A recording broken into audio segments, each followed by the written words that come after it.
मैं योग गुरु अभिषेक बंसल मन की गहराइयों से आज कोशिश कर रहा हूँ सच्चे मन से कि किस प्रकार मैं अपने बुज़ुर्गों का थोड़ा सा ख्याल कर सकूँ, उनकी सेहत में थोड़ा सा सुधार ला सकूँ।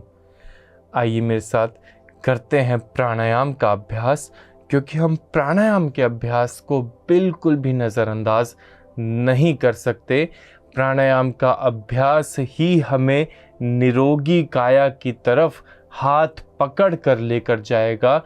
जैसा कि महर्षि घैरेंड ने कहा, षट्कर्मणा शोधनम च आसनेन भवेद दृढ़म मुद्रया स्थिरता च प्रत्याहारणे धीरता प्राणायामल्लाघवम च ध्यानात् प्रत्याक्षमात्मनम समाधिना निर्लिप्तम च मुक्तिरेव न संशयः। अर्थात षट कर्म का अभ्यास हमारे शरीर को शोधित कर देता है। आसन का अभ्यास हमारे शरीर को दृढ़ता प्रदान करता है। षट कर्मणा शोधनम च आसनेन भवेद दृढ़म मुद्रया स्थिरता च प्रत्याहारणे धीरता। मुद्रा का अभ्यास जो व्यक्ति करता है उसे स्थिरता प्राप्त होती है, और जो प्रत्याहार का अभ्यास करता है उसे धीरता प्राप्त होती है। प्राणायामल्लाघवम च ध्यानात् प्रत्याक्षमात्मनम। जो व्यक्ति प्राणायाम का अभ्यास करता है उसका शरीर हल्का और निरोगी हो जाता है। जो व्यक्ति ध्यान का अभ्यास करता है उसे ईश्वर प्राप्ति का मार्ग मालूम होता है, और जो समाधिना निर्लिप्तम च मुक्तिरेव न संशयः। जो व्यक्ति समाधि का अभ्यास करता है उसकी मुक्ति होने में न संशयः, कोई संदेह नहीं है। महर्षि घैरेंड कहते हैं अपनी किताब घैरेंड संहिता के 4 अध्याय 11वें श्लोक में। आइए हम सभी लोग प्राणायाम के माध्यम से अपने शरीर को हल्का बनाएं, अपने शरीर को निरोगी काया प्रदान करें, क्योंकि जैसा मैं हमेशा कहता हूँ, पहला सुख है निरोगी काया, दूजा सुख है पास हो माया। तो विष्णु मुद्रा, या इसको नासिका ग्रह मुद्रा भी बोलते हैं। मैं राइट नॉस्ट्रिल को बंद करके लेफ्ट नॉस्ट्रिल से इनहेल करना शुरू करूंगा अनुलोम विलोम के प्यारे से अभ्यास में।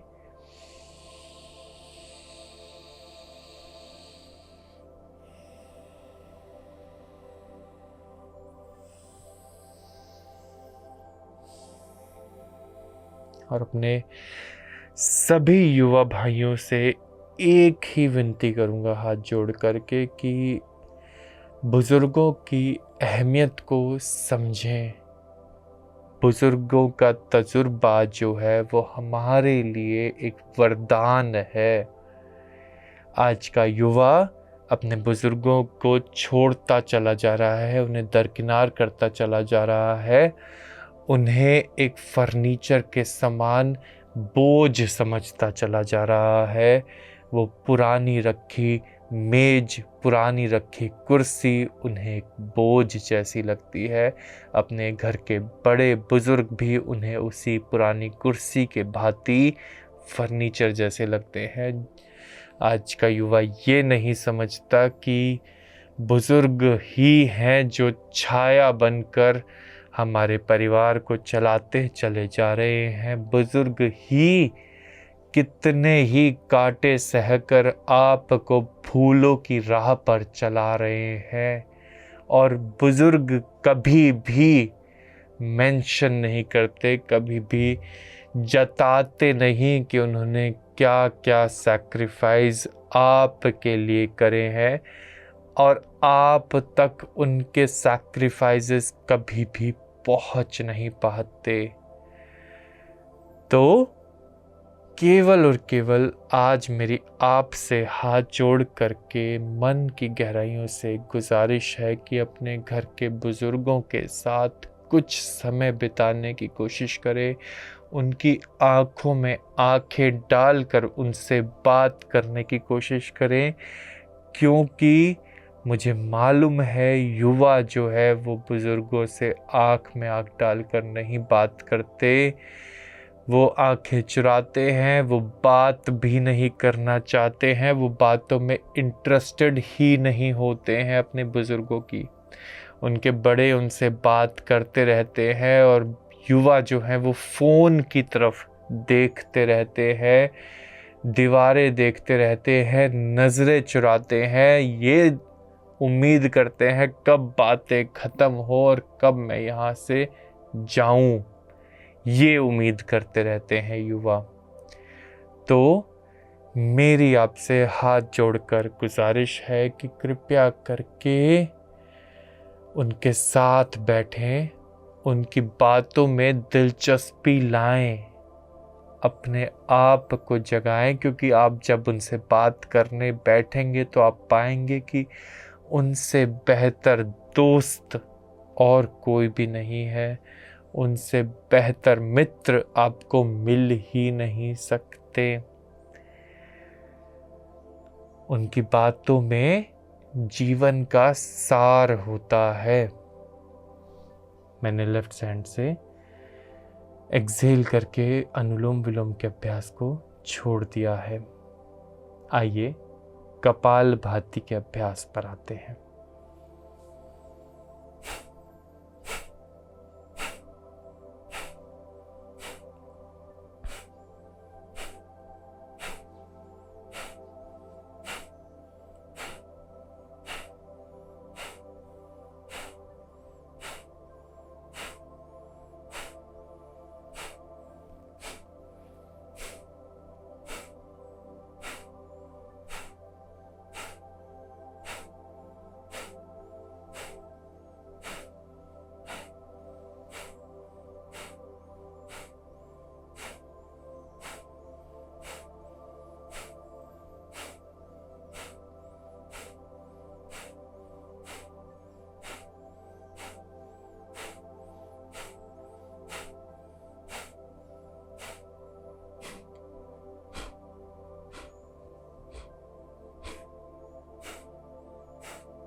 आइए हम भ्रामरी के अभ्यास पर आएंगे।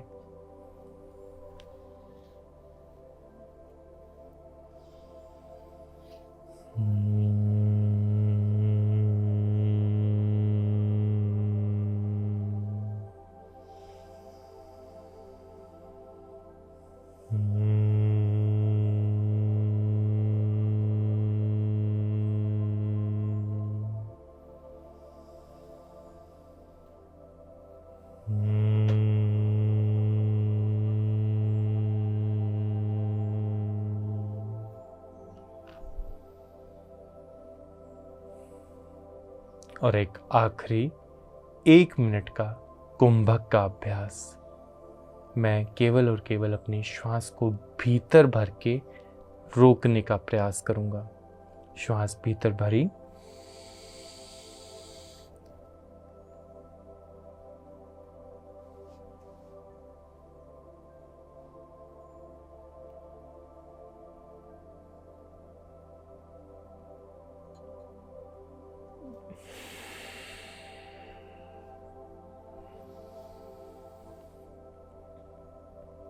देखिए अब बात कर लेते हैं कुछ लाइफस्टाइल टिप्स एंड ट्रिक्स, कुछ हैक्स के बारे में और कुछ खान पान में बदलाव के बारे में। यदि मैं बात करूं कि हम किस प्रकार अपने आप को और ज़्यादा मजबूत कर सकते हैं, तो उसमें सबसे प्रथम कार्य जो है वो हमारी सोने और जागने का समय नियमित करें। इसके बाद यदि जो आपने काम करना है वो आपने फल आहार करना है। जैसे जैसे हमारी एज बढ़ती है हमारी कार्ब्स की डिमांड कम होती चली जाती है। बॉडी ग्रोथ नहीं चाहती, बॉडी स्ट्रेंथ चाहती है, इसलिए हमें कार्बोहाइड्रेट्स अपने कम कर देने चाहिए। रोटी चावल जैसी चीज़ें हमें कम कर देनी चाहिए। हमें ज़्यादा से ज़्यादा अपक्वाहार, फल आहार या सलाद पे आ जाना चाहिए ताकि हमारा शरीर हल्का रहे और उसमें वात रोग पैदा ना हो। वात रोग के ही पैदा हो जाने पर शरीर में सभी प्रकार के दर्द होते हैं, क्योंकि वायु का नेचर ही ऐसा है कि वो जहाँ पर भी घुसेगी वो वहीं पर दर्द करेगी। वो चाहे आपके पैर के अंगूठे में घुस जाए या आपके घुटने में आ जाए या फिर आपके सिर में आ जाए, वायु कहीं पर भी आ सकती है और वहीं पर वो दर्द करेगी। और वायु का इतना बड़ा, इतना गहरा विषय है कि इस पर मैं आपको एक एपिसोड पूरा डिटेल में दूंगा आने वाले समय में। अब बात कर लेते हैं पानी पीने के ऊपर। हमने पानी को अच्छी मात्रा में पीना है और कोशिश करनी है कि जब भी हम पिएं थोड़ा सा ल्यूक वार्म वाटर पिए, क्योंकि अगर हम ठंडा पानी पीते हैं, फ्रिज का पानी पीते हैं, तो हमारे शरीर की बहुत सारी ऊष्मा, शरीर की बहुत सारी एनर्जी उस ही पानी को ठंडे से गर्म करने में लग जाती है। तो हमारा शरीर ओवरऑल कमज़ोर पड़ता है जब हम ठंडे पानी का सेवन करते हैं। बहुत सारे लोगों को बहुत सारी सॉफ्ट ड्रिंक्स पीने की भी आदत होती है। उन्हें लगता है कि खाना खाने के बाद थोड़ी सी लिम्का या कोका कोला पी लेंगे तो उससे खाना पच जाएगा, जबकि ऐसा नहीं होता है। उससे हमारी हड्डियां कमज़ोर होती हैं, उससे हमारा पाचन तंत्र कमज़ोर होता है, उससे हमें गैस्ट्राइटिस की समस्या होती है, गठिया की समस्या होती है, हमारे जोड़ कमज़ोर पड़ जाते हैं। तो किसी भी रूप में, किसी भी अवस्था में, किसी भी परिस्थिति में कोका कोला, लिम्का या फिर कोई भी शुगरेटेड ड्रिंक या फिर कोई भी कार्बोनेटेड ड्रिंक हमारे लिए ज़रूरी नहीं है। ये हमें नुकसान देती है और हमें गलत फीलिंग देती है कि इससे खाना उतर गया या पच गया, ढकार आ गई। ये सरासर गलत है। इसके बाद आपने अपनी स्ट्रेस साइकिल को ज़रूर मैनेज करना है। बेबुनियाद चिंताएं बिल्कुल भी नहीं लेनी है। आइए मैं आपको बताता हूँ ऐसी एक मुद्रा के बारे में जो आप कर सकते हैं जिससे आपका शरीर मजबूत बनेगा। वो है पृथ्वी मुद्रा। यदि आप पृथ्वी मुद्रा को रोज़ाना 10 मिनट तक लगा करके बैठते हैं तो इससे आपके शरीर में स्ट्रेंथनिंग बढ़ती है, पृथ्वी तत्व आपका बैलेंस होता है। इसके अलावा आप प्राण मुद्रा का अभ्यास भी कर सकते हैं, जिसमें मैंने अपनी अनामिका और कनिष्ठा की टिप को अंगूठे की टिप से मिलाया है, तर्जनी और मध्यमा को सीधा रखा है। इससे हमारे शरीर की प्राण ऊर्जा बढ़ती है जो कि वृद्ध को अत्यधिक आवश्यक है। आइए देता हूं आपको एक सुविचार जो आपके दिन को सुंदर बना देगा। जब तक आप खुद हार नहीं मानते तब तक आपको कोई हरा नहीं सकता। आप सभी का दिन मंगलमय हो, यही शुभकामना के साथ एक बेहतर समाज की उम्मीद में मैं योग गुरु अभिषेक बंसल आपसे पुनः मुलाकात करूंगा। धन्यवाद। PMC हिंदी बदले जीवन।